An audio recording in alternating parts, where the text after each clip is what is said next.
Shaite am leng zong zinga riang vai chan nan mo lo ni khwanun adon swal ni le leiril fan thin lai na chu le zwa tung lo reng hian mo limten lai twal mo ya ile kadon si ngam lo itsan hi rai ra nan song dang mange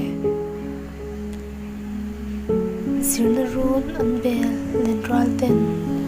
run ko har bel sai are chin rai riang shing nun adang zota chun le swa tun lo song na ching mit a hul lo rai ra nun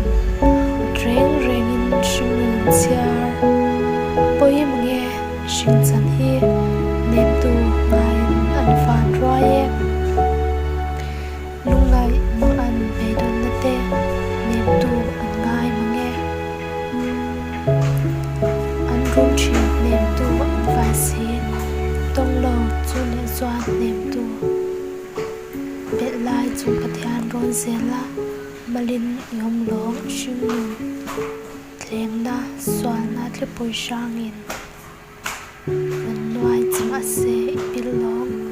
chung khwa nu chang ibel ta chuan